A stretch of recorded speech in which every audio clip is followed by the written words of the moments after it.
In today's lesson, I'll be going through the last worksheet for PLC, where you will learn how to implement emergency stop control using programmable logic controllers. So before I go into the details of emergency stop control, I would like to teach you two edge handling instructions first, namely the rising edge and the falling edge. So the rising edge is used to detect instances of a device changing state from off to on, while falling edge will detect instances of a device changing state from on to off. So we shall first take a look at case 1 on normal contacts, where you have learned previously in previous chapters of PLC. So as you can see from this ladder diagram, we have drawn a normally open contact and we call it sensor 1. Sensor 1 is drawn to control a control relay called R20. So when sensor 1 turns on, normally open contact will become closed and R20 will be activated.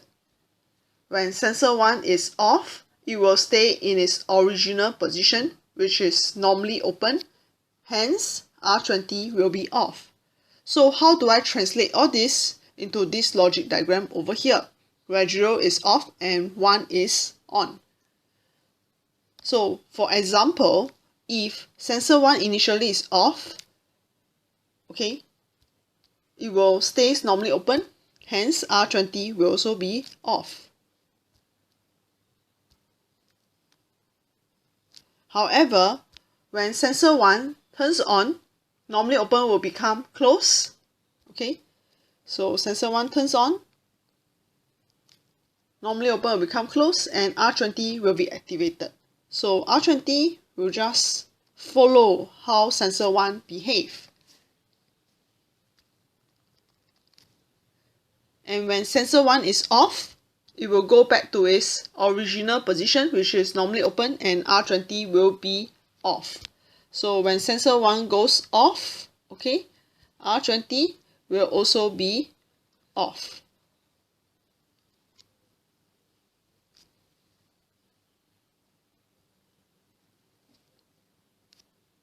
So this is how sensor 1 and R20 behave under case 1. Now let's take a look at case 2, where we have drawn a rising edge of sensor 1. Okay, so what happened is, let me draw the logic diagram for you to see first. When sensor 1 initially is off, okay, R20 will also stays off, because this contact will stays open, hence R20 will not be activated. However, when sensor 1 turns on, okay, this is what we call the rising edge. We rise from off to on, so R20 will also turn on at this rising edge.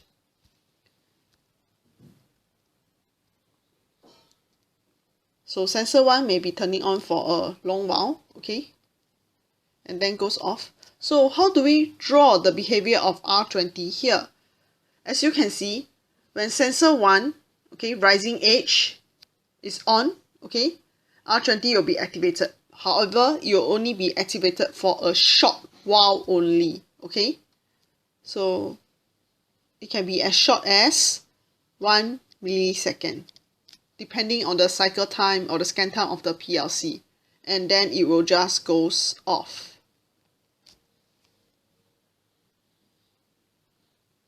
Can you see the differences between these two cases?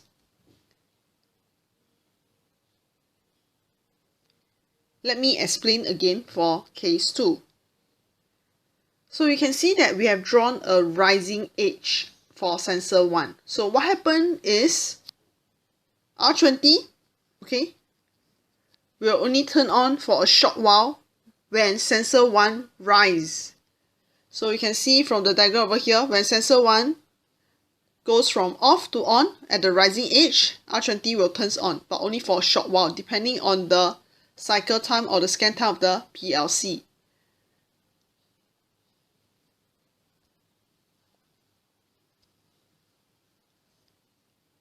Now let's take a look at the falling edge. You can see that this time round I draw the falling edge of the sensor and it's being drawn to control R20. So if sensor 1 again behaves like that, okay, where it turns on and then suddenly goes off again, how does R20 behave? So this is falling edge, means that it detects instances where device change from on to off, okay. So what happened for R20 is, okay, you can see over here, it will stays off until it detects the falling edge of the sensor, and it will turn on for only a short while. So this is how the falling edge of this contact behaves. With this, can you see the differences between the three diagrams? Whereby case 1 show the normal contact. If sensor 1 is on, okay, R20 will be on. When sensor 1 is off, R20 will be off. In case 2, we are doing rising edge. When sensor 1 turns from off to on, okay, there is a rising edge, hence R20 turns on, but only for a short while. For case 3, we use the falling edge of the sensor. So it detects only the falling edge. So R20 will not respond until sensor 1 falls from on to off, as you can see from the diagram, and it will turn on again only for a short while.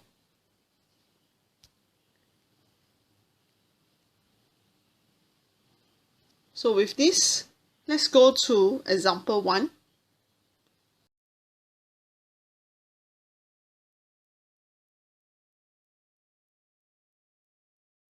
Figure 1A shows a system that tracks the location of the vehicle that entered a car washing area. So you can see this is the car washing area. Sensor PS1 and PS2 will turn on whenever a vehicle is detected. From the diagram, we can see that PS1 is used to detect the entry of the vehicle and PS2 is used to detect the exit of this vehicle. So when the vehicle drives through the station, at the rising edge of the sensor PS1, a spray jet will turn on.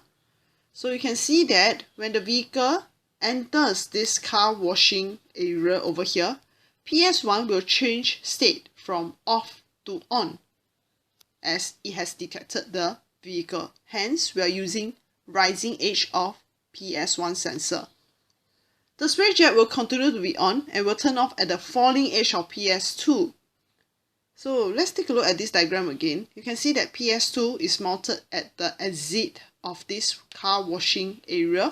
So when the vehicle exits out from this car washing area, PS2 will change state from on to off, okay? Hence, we are using falling edge. Design a PLC ladder diagram for this control using the global variable declaration table, okay, as you can see over here. So let's take a look at this question again. You can see that PS1 has been assigned to channel 1 in 00, okay, and PS2 has been assigned to the input card channel 1 in 01. SJ, which is the spray jet, has been assigned to channel 1 out 00, which is the output card of the PLC. So we can see from here that PS1 and PS2 is the input and SJ is the output. Looking at this question, we are supposed to turn on the spray jet when the car has entered this car washing area, and we have to turn off the spray jet when the car is completely out of this car washing area. That's why we use falling edge. In other words, when the car is exiting out, PS2 will actually change state from on to off. So let's draw the PLC ladder diagram first. Now I will create a relay called R1. The purpose is to turn on and off the spray jet, okay? So just like in previous PLC chapters, you should always think in terms of who will turn on the relay and who will turn off the relay. So in this case, we're going to do the same thinking process. And I'm going to draw the latch first. Why? Because when something turns on, I want it to stay on, okay, until the condition for the off kicks in. So who will turn on the spray jet? Okay, well, according to the question, when the vehicle drives through the station at the rising edge of PS1 sensor, the spray jet will be on. So you can see from this diagram over here, the moment the car enters, PS1 will change state from off to on. Hence, we are using rising edge. So I'm going to fill in the start condition over on top of the latch. And I'm going to fill it in black. So you can see R1 will turn on when PS1 rising edge is on. Okay, and why do we need latch? Because I want it to stay on, okay, the moment PS1 rising edge is activated. And just to recap previously, you can see over here, during the rising edge, okay, if you create a rising edge to a relay without latching, R20 will only turn on for a short while, which is not what we want. Hence, we have to create a latch to make it stays on. Okay. So who will turn off the spray jet, okay? Or who will turn off the control to the spray jet, which is R1? Well, the condition is the spray jet will continue to be on and will turn off at the falling edge of PS2. So you can see this is PS2. So when the car has fully exited out from this car washing area, PS2 will actually change state from on to off. That's why they use falling edge. So to make things simple, okay, I'm going to create a relay. I call it R2. The purpose is to off the spray jet. Okay, so what is the condition to off the spray jet? Well, it is actually PS2 falling edge, which means that the car has fully exited out from the car washing area. So when R2 is activated, okay, you should turn off the spray jet. So that's why I'm going to draw normally close R2 over here. And of course, R1 is used to control the spray jet, which is called SJ, as declared in the global variable table. So let me recap how I come to this solution. First, I create a relay, okay. The purpose is to turn on and off the spray jet. So to create a relay and how to actually create the inputs to this relay, well, you have to think in terms of who will turn on the relay and who will turn off the relay. So in this case, R1 will turn on at the rising edge of PS1 and it will turn off at the falling edge of PS2. Hence, you can see that with such a design technique, I can easily solve the question. So now, let's take a look at the simulation circuit to show you how the rising edge and the falling edge behave in the PLC program. So we are now looking at the software for PLC4 example 1 in Sysmax Studio under simulation mode. So as I've told you earlier, PS1 sensor is mounted at the entrance of this car washing area. So when the car enters the car washing area, PS1 sensor will turn from off to on. Hence, we are using a rising edge because a rising edge will detect the signal from off to on.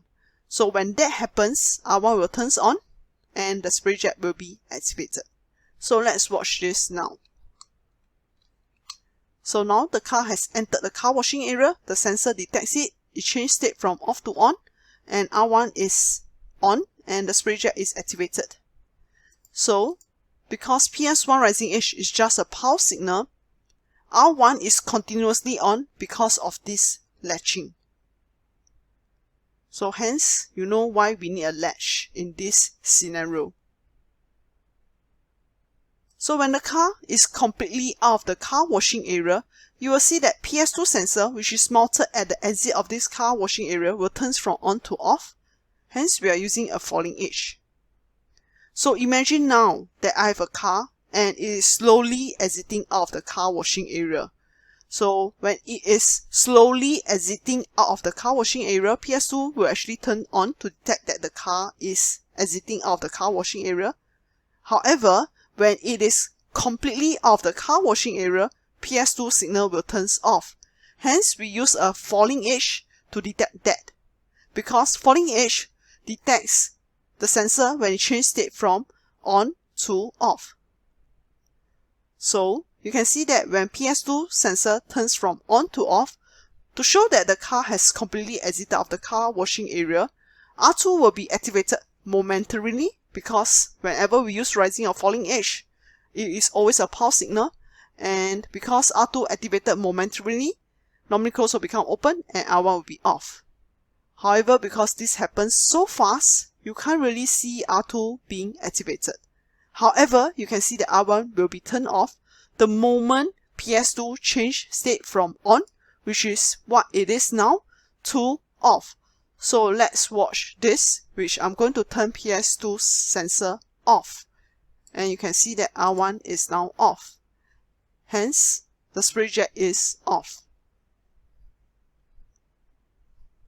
So the reason why I'm showing you this simulation software is to highlight to you that the rising edge and the falling edge will create only a pulse signal. And hence, in certain scenario, you need a latch, and in certain scenario, like in this case, when the car is exiting out of the car washing area, I do not need a latch. So with this, let's go back to the worksheet to continue on PLC4 examples. In example 2, carton boxes of different sizes are transported to a sorting station as shown in figure 1.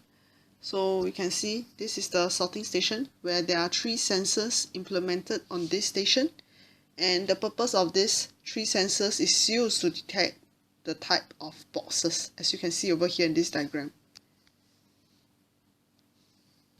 The combination logic signals of sensor X, Y, Z are used to detect the different sizes of the carton box, namely the regular, flat, or the cubic.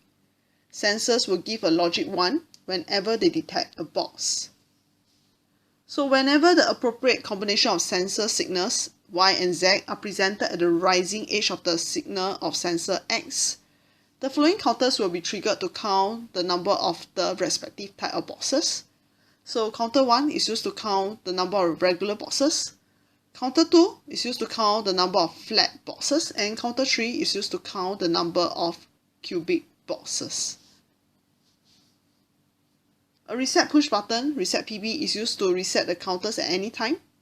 The I/O variables are declared in the tables as shown in figure 1.2b, and complete the partial PLC program in figure 1.2c to implement the counting algorithm. So let's take a look at figure 1.2b first, where you can see all the global variables being declared. So sensor X has been assigned to in00, sensor Y has been assigned to in01, and so on and so forth. So this is the partial PLC ladder program. So you can see from this program that R1 is used to connect to the count up counter input of CTR1. So in other words, whenever R1 turns on, the counter will count. So the purpose of R1, okay, is used to trigger counter 1, where counter 1, as I read earlier, is used to count the number of regular boxes. So let's take a look at this diagram over here. You can see this is the regular size boxes, where X, Y, Z, okay, will turn on whenever it is a regular size box.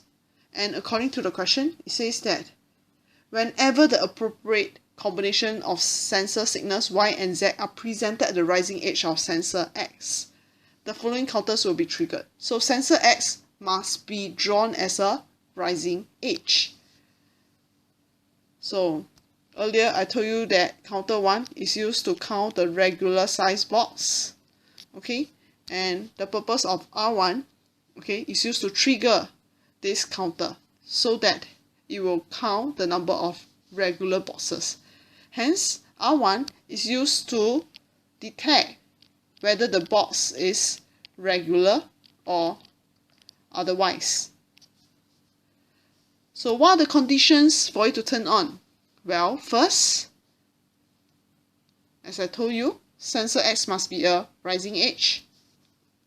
So let me draw over here a rising edge for sensor X. And as I can see from this diagram over here, Y and Z will turn on whenever it's a regular size box. Hence, I'll draw normally open because when it is being activated, it will become closed.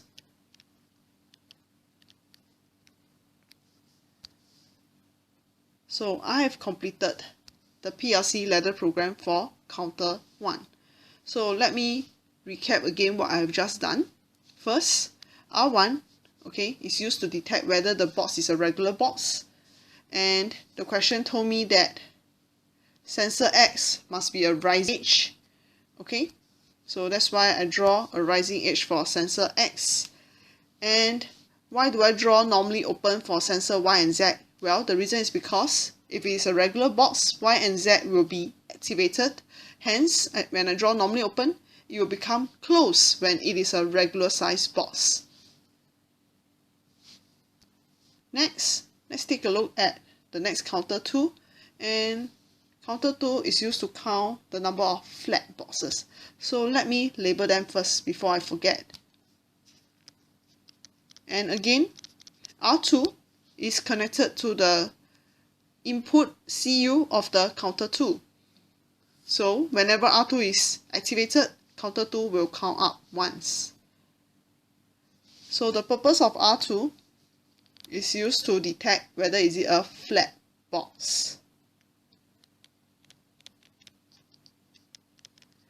And again, the question says that it must be presented at the rising edge of sensor X. So let's take a look at flat size box. You can see that Y will be activated if it is a flat size box, but Z will not be activated. Hence, I will draw normally open for sensor Y and a normally closed for sensor Z. Why do I do that? Well, let's take a look. First, the question says that sensor X must be the rising edge. So that's why I draw a rising edge for sensor X. Sensor Y I draw normally open because for a flat size box, Y will be activated. So when it is a flat size box, normally open will become closed. And for flat size box, Z will never be activated. Hence I draw normally closed. So it will stay normally closed if it is a flat size box. Hence R2 will be activated whenever it is a flat size box. Now let's take a look at the last counter, which is used to count the number of cubic boxes. So let me write over here. Counter 3 is used to count the cubic box. And again, R3 is used to detect whether is it a cubic box. And I will draw a rising edge for sensor X because the question already mentioned earlier. Let's take a look at this cubic size box. You can see that Z will be activated when it's a cubic size box. However, Y will not be activated. Hence, I will draw a normally open for sensor Z because when it's activated, it will become closed. And I'll draw a normally closed for sensor Y because it will never be activated when it is a cubic size box. Hence, it will stay closed. So I will draw normally closed for sensor Y. And I will draw normally open for sensor Z. So when these three conditions are true, R3 will be activated and we know that it is a cubic size box, hence it will trigger this counter CTR3. So this is how you do combination logic signals, as what this question actually wants you to do. Combination logic signals. And with this, we will go on the next page where you will learn about the clear instruction. So now I'll illustrate to you what is a clear data instruction, and I will show you how it works and how to use them. So the clear data instruction is actually a built-in function available in your PLC software.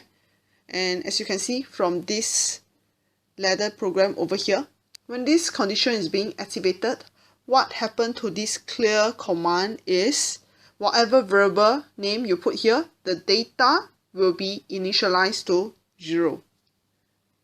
So let's take a look at the example to have a clearer idea on how it works.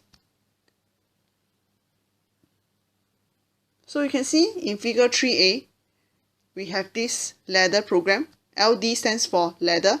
After the execution of the program segment, what will be the status of all the elements?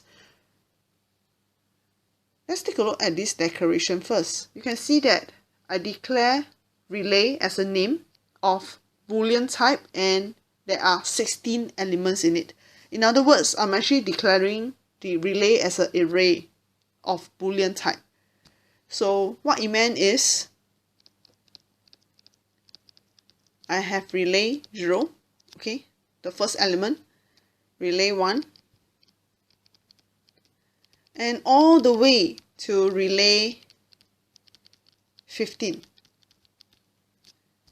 because there are 16 elements in it. So basically I'm having 16 variables for relay. So if I take a look at this PLC program over here, when this condition is being activated, what happened to this variable relay, which is an array? Well, all the data inside it will be initialized to 0. So in other words, relay 0 will be 0, relay 1 will be 0, all the way to relay 15. So if I am going to represent them visually for you to visualize, basically I have 16 elements of relay Boolean type. So all the data inside will be 0.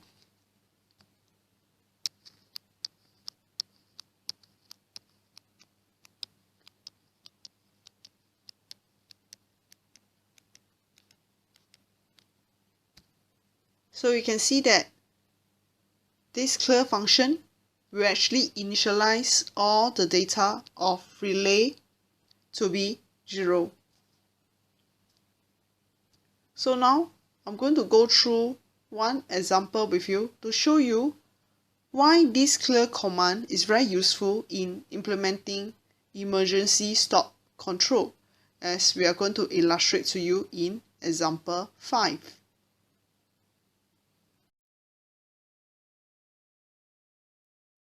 I will now go through example 5, where I will show you how we implement emergency stop control.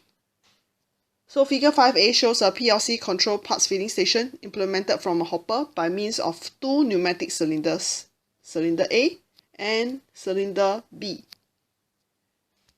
The pneumatic power circuit of the cylinders and the displacement step diagram for one typical operating cycle are shown in figure 5b. So we can see from this figure over here that this is the pneumatic power drive circuit, where cylinder A is using a single solenoid directional control valve and cylinder B is using a double solenoid directional control valve. This is the displacement step diagram, where you can see the y-axis represent the state of the cylinder, whether is it retraction or extension. The x-axis represent the steps in the operating cycle. So the operation of this station is to be controlled by a PLC. The I/O assignment are shown in this global variable declaration table, and the PLC instructions needed are shown in figure 5D. So let's take a look at figure 5C first, where this is the global variable declaration table, where you can see that all these are the variable names and they have been assigned to the respective input address. This is the output variable names and they are being assigned to the output address.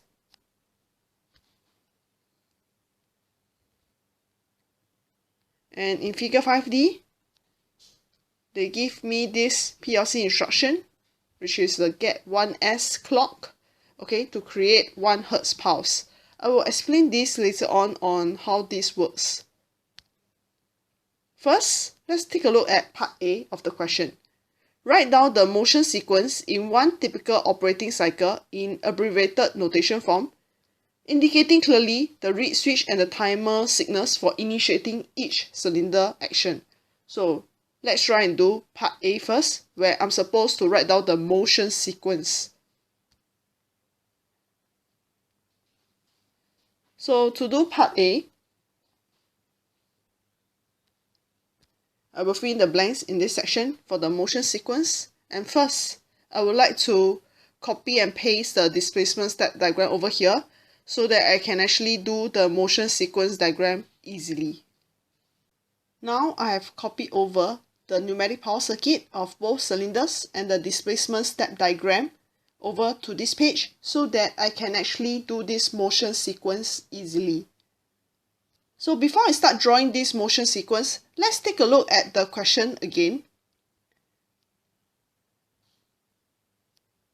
As you can see, to start this whole operating cycle, the user has to press something. Okay, so what are the buttons they need to press? You can read from this section. First, the user will have to press the code PB, okay, to boot up, to prime for the operation. And then they will press the auto PB to initiate the continuous cycle. As I've told you previously in the previous chapters, code PB is not included in the motion sequence diagram because it is just a button used to boot up to prime for the operation. The real cycle will only start when you press the auto PB. So we will use auto PB instead. So let's take a look over here. We are back to this page. So the first thing is I will draw lines for this motion sequence diagram, and the user will need to press the auto PB. So what happened when they press the auto PB? As you can see from this displacement step diagram, the first thing that happened is cylinder A will extend in this first step while cylinder B stays retracted. So the thing that changed is cylinder A extends. And how do you know cylinder A is fully extended? As you can see, when cylinder A is fully extended, it will activate this reach switch LS2. So when LS2 is activated, we know that the cylinder is fully extended. Now let's take a look at the next step. This is the second step, and you can see that cylinder B will extend and cylinder A stays extended. So the thing that changed is actually cylinder B. So B extends. And how do you know B is fully extended? As you can see from this pneumatic power circuit, when B is fully extended, it will activate LS4.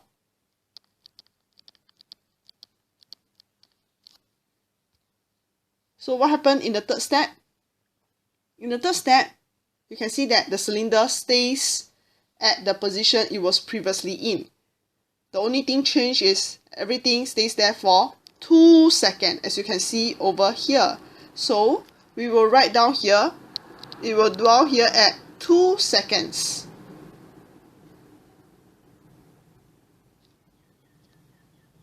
So what happens in the fourth step? You can see that from the fourth step, cylinder A retracts while cylinder B still stays extended. So the thing that changed is cylinder A retracts. And how do we know that cylinder A is fully retracted? Well, it will activate LS1.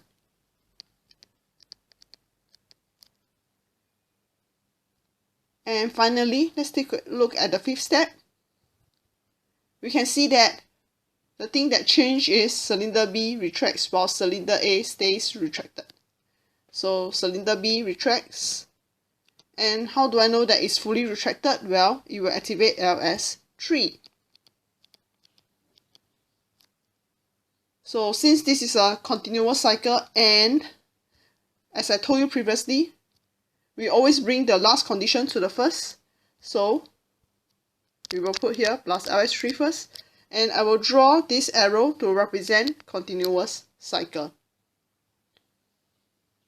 Is this the end of this motion sequence diagram? Well, it is completed, but I would like to add in more things so that I can do my PLC ladder program easily later on. And remember, I told you earlier, this is step 1, step 2, step 3, step 4. So we will create relays, and in fact we will create an array of a relay to represent all these steps. And for standardization purpose, we actually name the relay GP. And GP is an array, so the first step is actually GP0, controlled by GP0, and the second step is controlled by GP1, which is a software relay inside the PLC.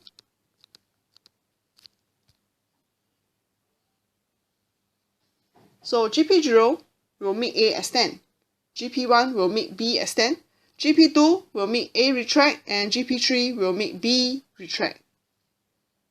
So with this, I've completed the motion sequence diagram.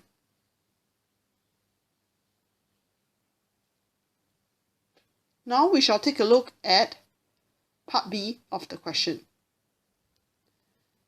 So in part B of the question, they ask us to draw the wiring diagram at the input-output of the PLC, indicating clearly the I/O address. Over here, we actually draw for you in this question.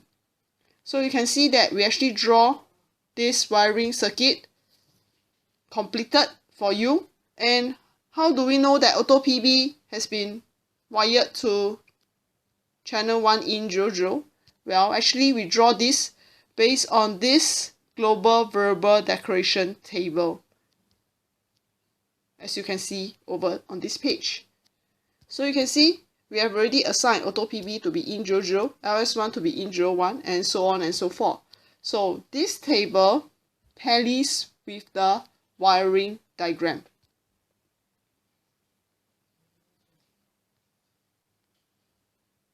So next, let's take a look at part C.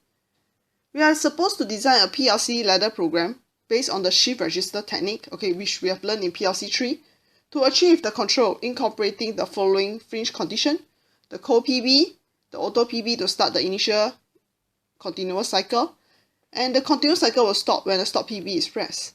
So we are supposed to design the PLC ladder diagram for this. So for part C of this example over here, they ask us to design a PLC ladder diagram based on the shift register technique.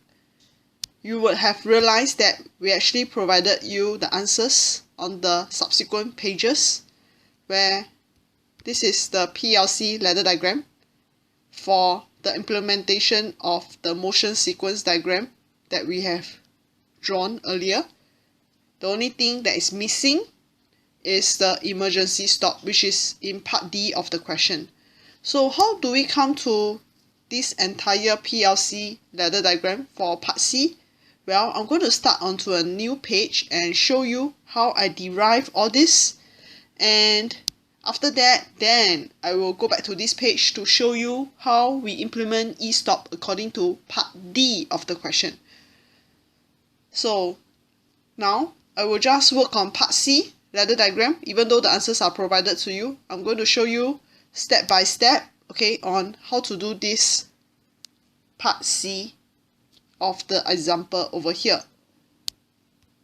So I will start on a new page, and I have already copied down the motion sequence diagram which I have drawn earlier, so that I can easily write down the PLC ladder diagram and implement it according to this motion sequence. So now we will write down the steps that we take to actually derive the PLC ladder diagram.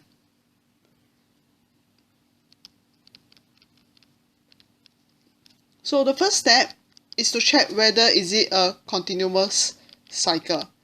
So if it is a continuous cycle, we will implement the continuous cycle control first. So according to the question, this is a continuous cycle. So I will create a relay. I just give it a simple name. I call it R20. And the purpose is for continuous cycle, or I call it auto cycle. So who will start this continuous cycle? Well, according to the question, first I have to draw the latch so that when the start condition is on, R20 will just turn on, and it will be off only when the off condition is true. So the start condition for this auto cycle is actually auto PB. And the stop condition for this auto cycle is actually stop PB, which was stated earlier in part C of this example. So let me repeat myself again. I created a relay. I just give it a name. I call it R20. You can call it any name you like, but for standardization purposes here, I always call my auto cycle R20. So I create a relay R20 is to create continuous cycle, and I have a latch over here. Why? Because when auto PB is being pressed, R20 will turn on and it will stay on because of the latch. And auto cycle will turn off when stop PB is being pressed, when normally close will become open and R20 will goes off. So the first step is to create continuous cycle. Next step is to do the shift register technique.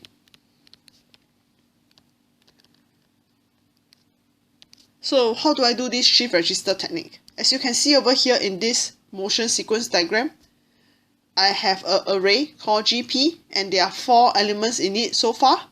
So each element of this array GP will control the cylinder movement. So because they are sequentially controlled, so I will create 4 software relays over here, and the first one is called GP0,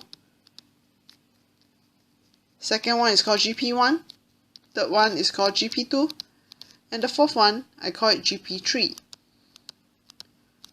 So the purpose of GP0 is to make A as 10, purpose of GP1 is to make B as 10, purpose of GP2 is to make A retract, and purpose of GP3 is to make B retract. So how do I draw this shift register technique? The first step is always to do latching.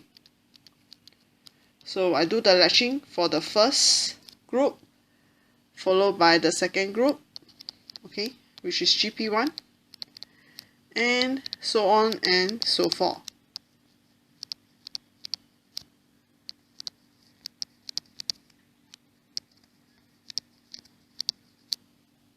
So after you draw the latching, we will then proceed to draw the off conditions for the GP.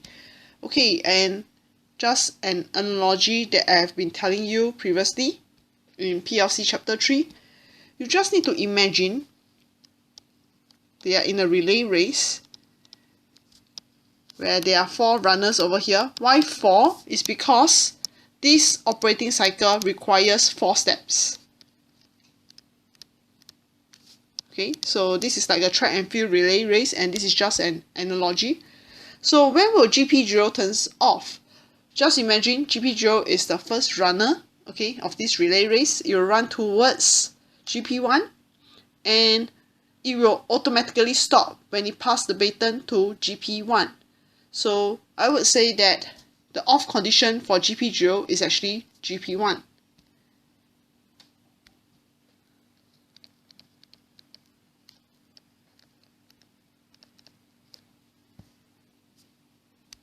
Now let's take a look at GP1.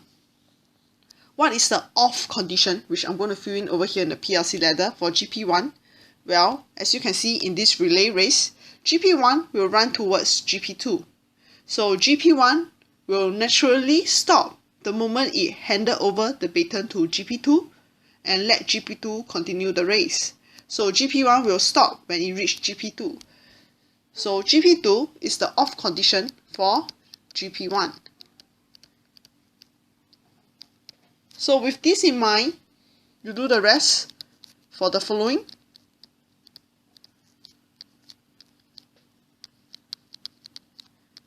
And just to look at the last relay, you can see that GP3 will run towards GP0, so it will naturally stop at GP0. Hence, GP0 is the stop condition for GP3.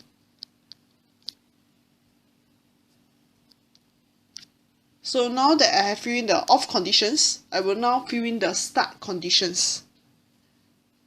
As you can see, we will first take a look at what is the start condition for GP0 and we will fill in over here.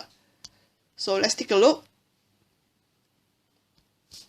So when will GP0 start? Well, GP0 will start when GP3 handed the baton over to him. So GP3 is the start condition for GP0.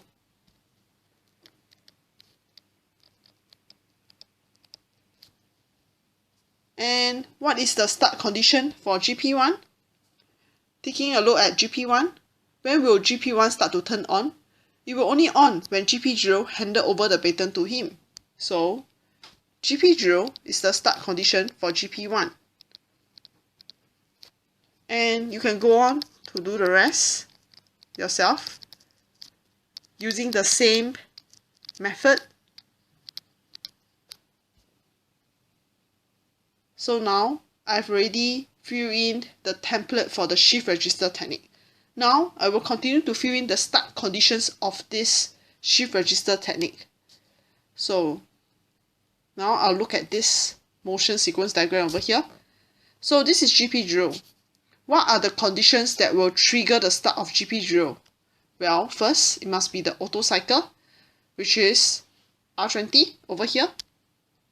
So I'll fill in R20. Second, the other condition will be LS3 because we always look at the arrow before it. So imagine this is GP0.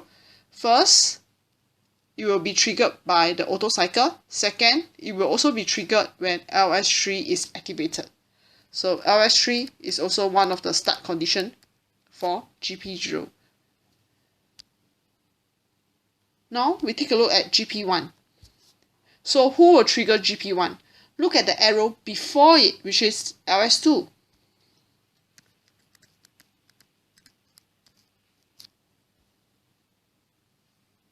Again, for GP2, what is the condition before it that trigger GP2? Look at the arrow before it is actually the timing. I will now call the timing TR1.Q. So TR1.Q will trigger GP2. And how about GP3? Look at the arrow before it, it will be LS1.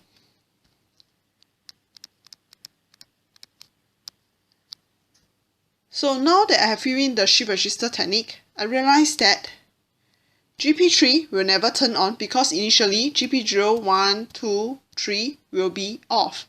So I need a cold start PB to prime the operation so that when I press auto cycle or when I press auto PB, R20 will turn on to start the continuous cycle. So I need to design in something called cold PB, which the question mentioned earlier, so that when cold PB is being pressed, GP3 will be activated, and when GP3 is activated, it is just waiting for the real start to this motion sequence.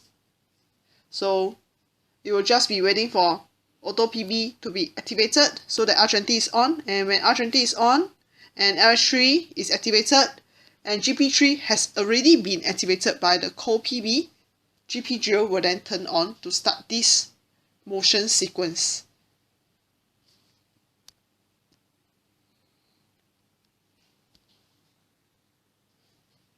So we have finished designing the shift register technique. So I call this shift register technique.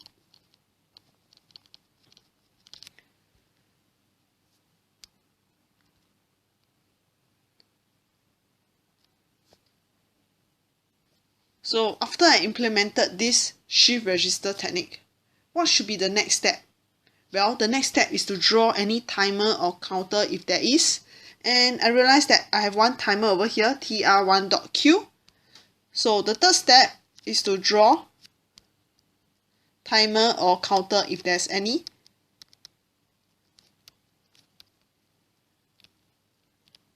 Some questions have timer, some questions do not have. So you just need to read the question and design accordingly. But in this question, there's a timer. And I'm going to erase this off so that I'm making space for this ladder diagram. So who will trigger the timer? Okay, so I'll write the timer over here. The timer is called TR1. And inside the timer, there's an in and preset time, Q, and elapsed time. So who will trigger the timer? Let's take a look. According to the question, this is the time, 2 seconds. So look at the arrow before it that triggers the timer. It is actually LS4. So I will draw LS4 over here, and LS4 will trigger the timer, and the timer is 2 seconds. So I write here T hashtag 2S. So when this timer reach 2 seconds, tr1.q over here in the ladder program will close and turn on GP2. So that's how you use a timer. Do I need to draw anything on the elapsed time? Well, for paper exercise, we do not need to do that, but for lab, it's best to declare a name for it. Why? Because in the lab, you can actually see the real timing that has elapsed when you are running this PLC ladder diagram. So since we are doing paper exercise, I'm not going to declare anything at the elapsed time. So after drawing the timer, what am I going to do next? Well, the last step will be to draw all the outputs. So what do I mean by outputs? Well, in this example over here, in order to make the cylinder extend, I need to create some control to energize the solenoids. So if you still remember earlier, cylinder A is actually a single solenoid, as you can see, and cylinder B is a double solenoid. So to make cylinder A extend, solenoid 1 must be energized, okay, constantly. And to make cylinder B extend, solenoid 2 must be energized, and it does not need to be constantly. Momentarily is good enough because it's a double solenoid. And to make cylinder B retract, you just need to energize solenoid 3.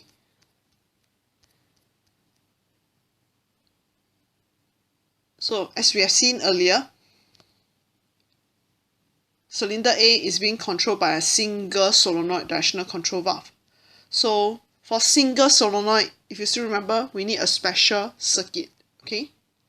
So what do I mean by special circuit? Well, I need to create some latching, okay? Because for single solenoid, in order to make the cylinder extend, I need to constantly energize the solenoid. So I will create a relay.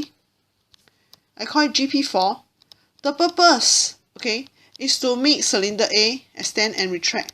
And I know that I need latching.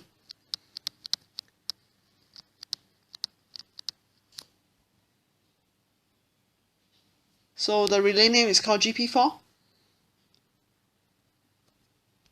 So who will make cylinder A extend? Just look at the motion sequence diagram. The answer is there. Well, GP0 will make cylinder A extend, and GP2 will make cylinder A retract. So GP0, when it's being activated, it will make cylinder A extend. Okay, and GP2 will make cylinder A retract, which is what I see from this motion sequence diagram. Hence, GP4 is used to control the solenoid 1, which is the solenoid for the directional control valve controlling cylinder A. So let's recap again. You can see that when GP0 is activated, GP4 will be on and cylinder will extend because solenoid 1 is being activated. And when GP2 is being activated, normally close will become open, GP4 will be off, hence the solenoid will be off, thus the cylinder will just retract. So if I'm going to summarize, I will just write this. When GP4 is on, cylinder A will extend, and when GP4 is off, cylinder A will retract. So now I've already drawn for the solenoid for the directional control valve controlling cylinder A. I shall draw for cylinder B as well. And I know that cylinder B is a double solenoid. So double solenoid is easier because it does not need any special circuit. So over here from the motion sequence diagram, I can see that GP1 is making cylinder B extend and GP3 is making cylinder B retract. So I know earlier that solenoid 2 is used to make B extend from the pneumatic drive circuit. So GP1 is used to make cylinder B extend, as we have seen in the motion sequence diagram over here. And GP3 is used to make cylinder B retract. To make cylinder B retract, I just need to energize solenoid 3. So GP3 is used to make cylinder B retract. So with this, I have already finished designing the PLC ladder diagram for part C. And you can see that it's actually quite simple. All I need to do is to be very systematic in my approach to design the ladder diagram. First, I will draw continuous cycle. After that, I will draw shift register technique. Okay. After that, I will check whether there's timer or counter. And after that, I'll draw the output. So you just need to have these steps in your mind so that you can design a very basic PLC ladder diagram to achieve this operating cycle. So this answer is exactly what is drawn over here.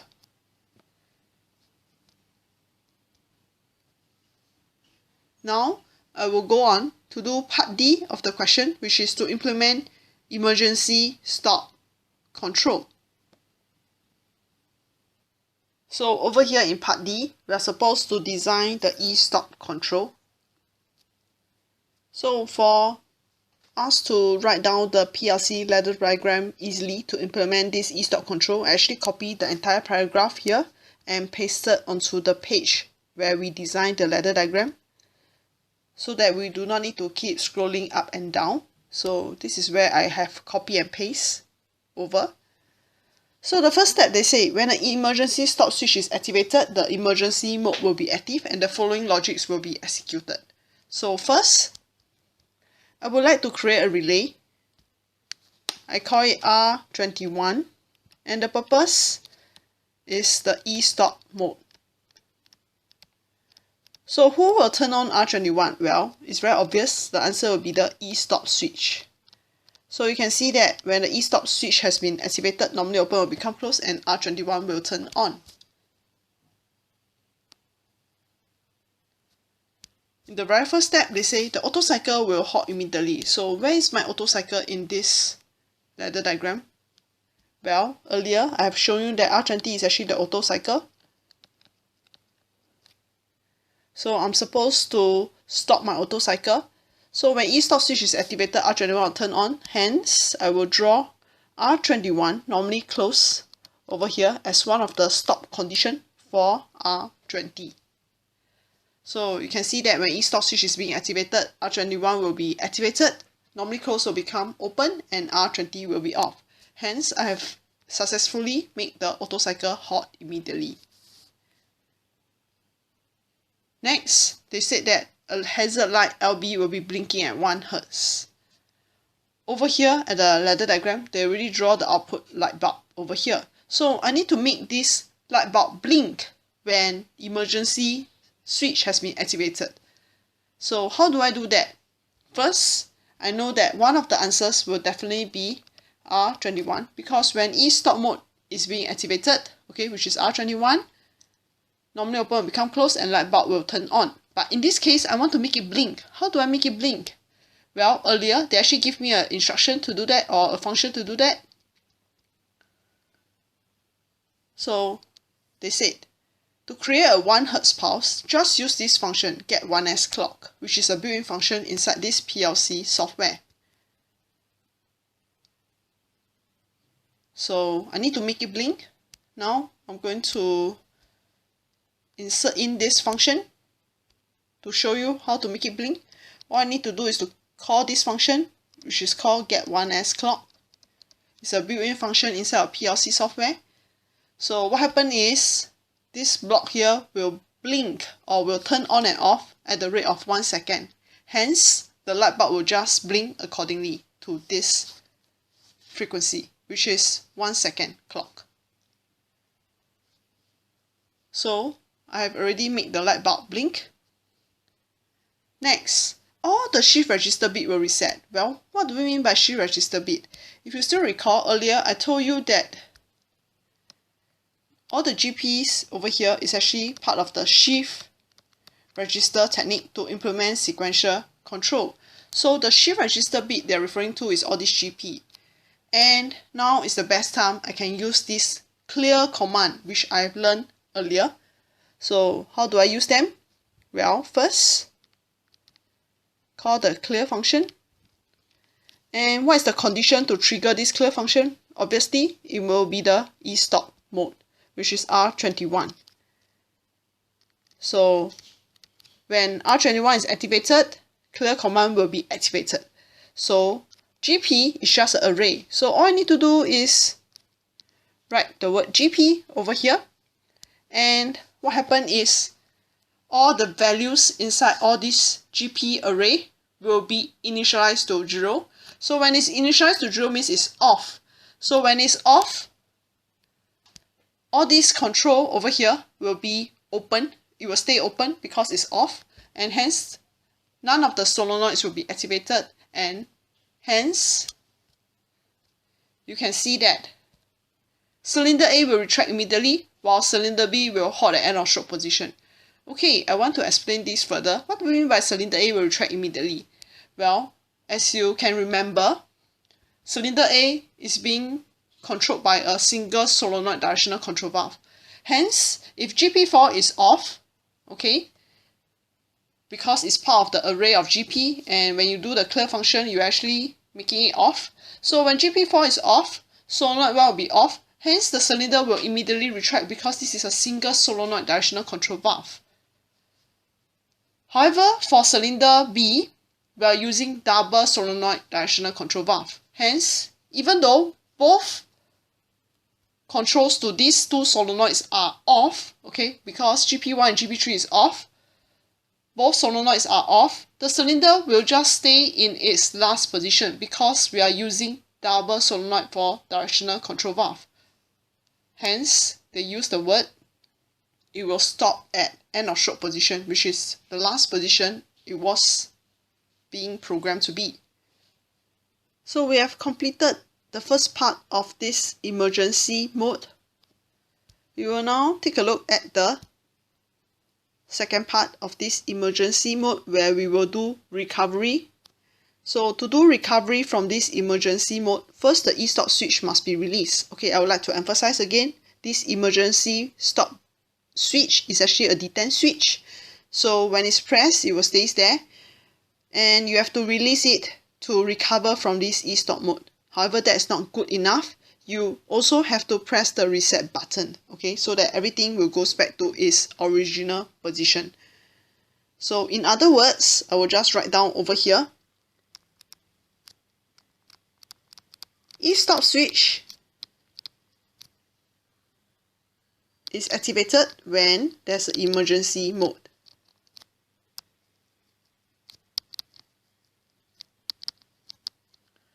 So when there's no more emergency,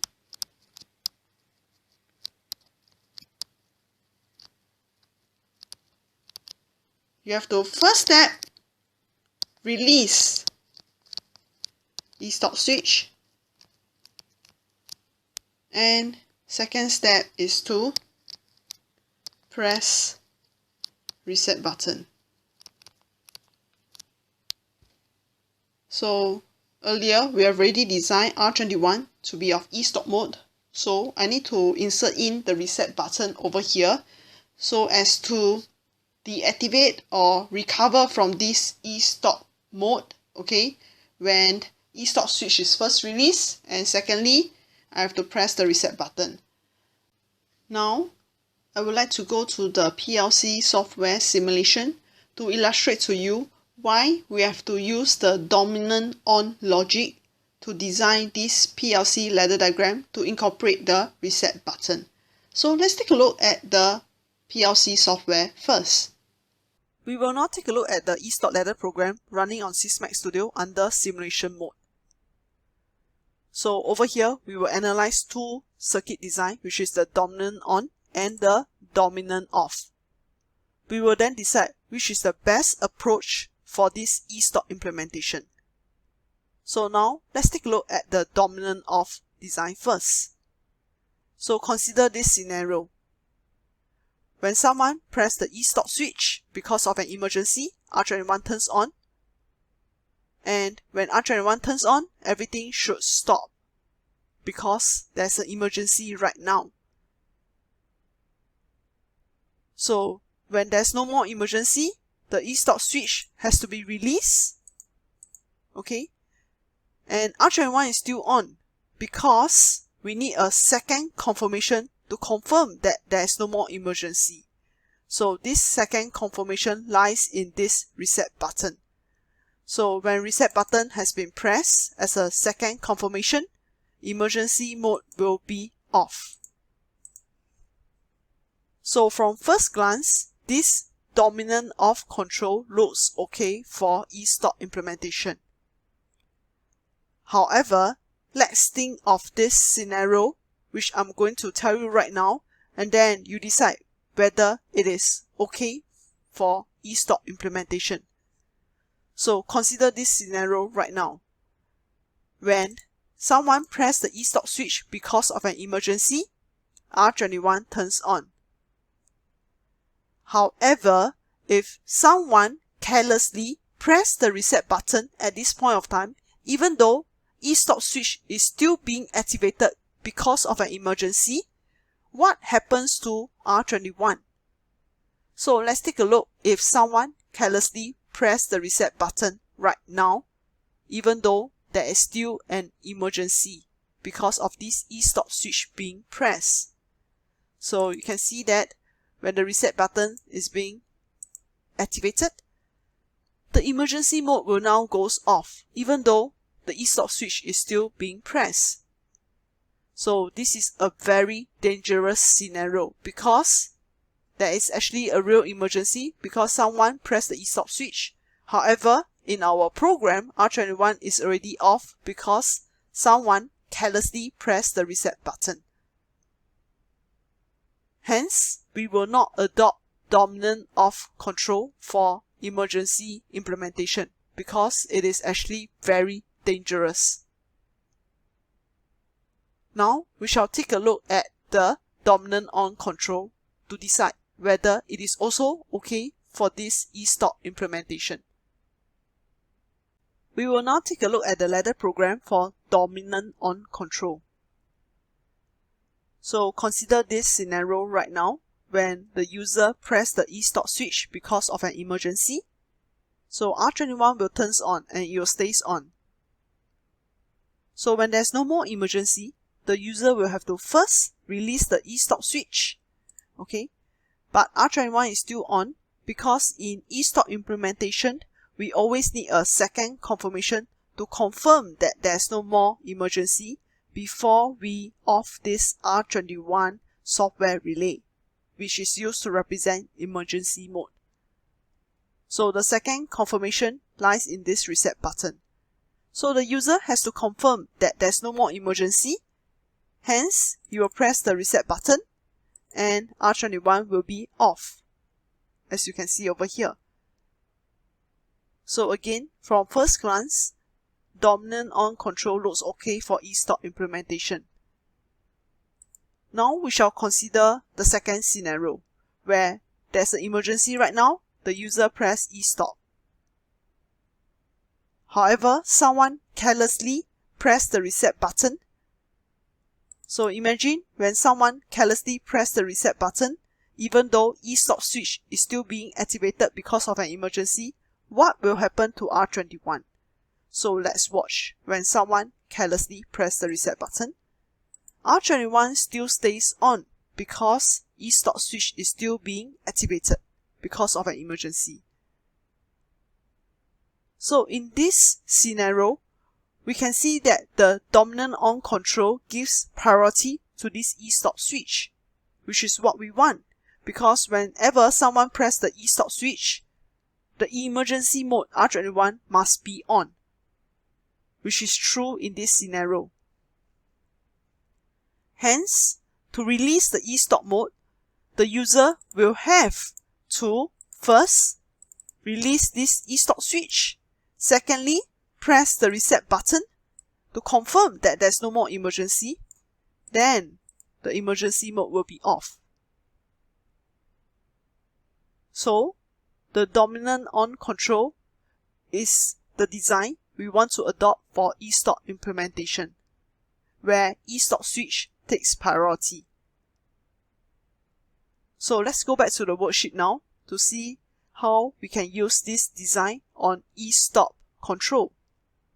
So as we can see from the PLC software simulation, we have to use a dominant on logic to incorporate the reset button.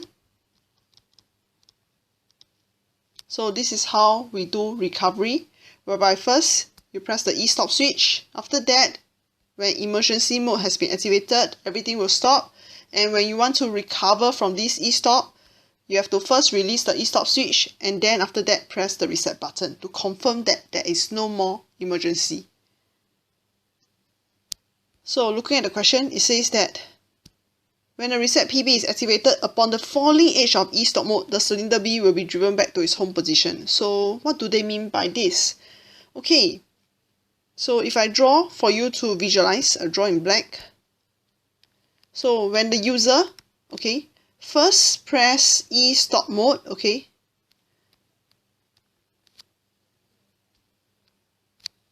R21 will be on. So I'm drawing this for R21. So R21 will be on, and then when you release e-stop switch and press reset button, R21 will goes off. So at this point of time is when I do this, release e-stop switch and I press reset button, R21 will goes off. So this is what we call the falling edge.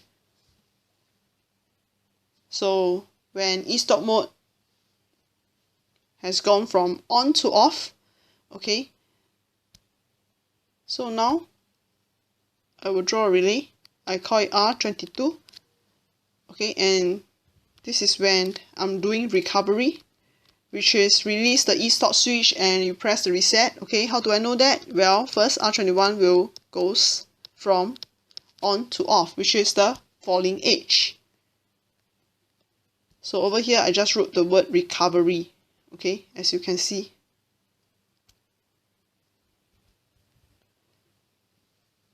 And I know that when I do falling edge, it's just a small pulse and it will last only for 1 millisecond, which I've learned earlier. So I will do latching.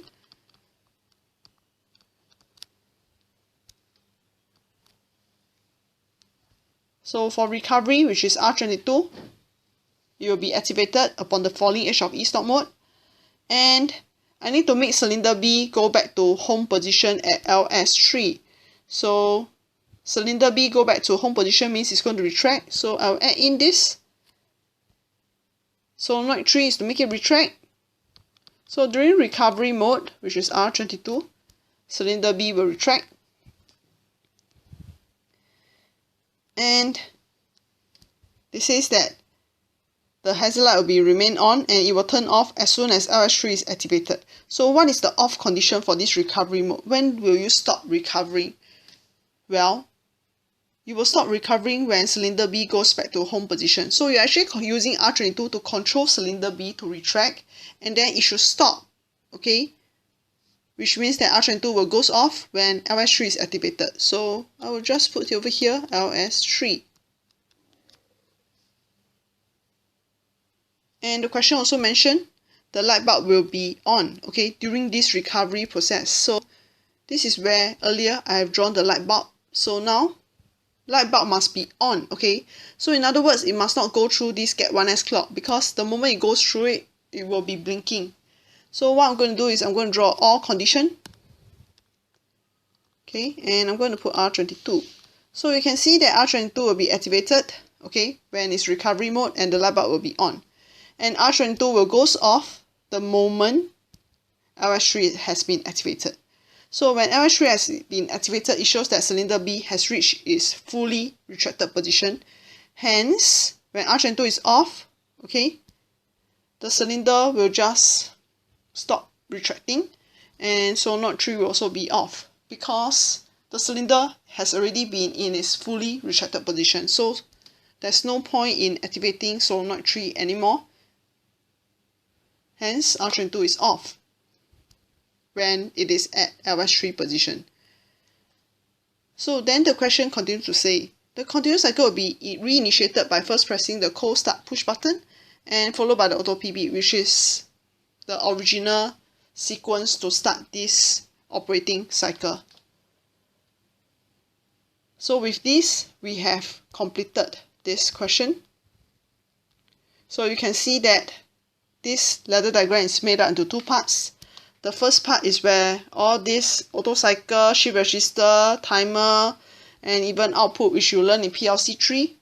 And the second part of this question is the emergency mode implementation, where you learn how to implement emergency mode, okay? And you learn how to recover from emergency mode. With this, we have come to the end of PLC4 chapter, where you have learned about the rising edge, falling edge, the clear command, and the implementation of emergency stop control using dominant on design.